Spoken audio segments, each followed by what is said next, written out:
फक्त एकच गोळा इकडे बसलाय ना रे, बाकी सगळ्या गरज बघू कुणाचा आधी संपतो. तर तू चपाती का नाही घेतली?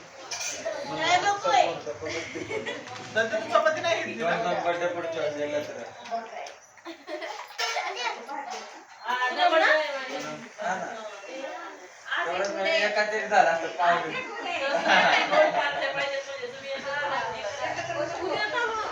पाहुण्यांना पण यायला लागला 2-3 वेळा.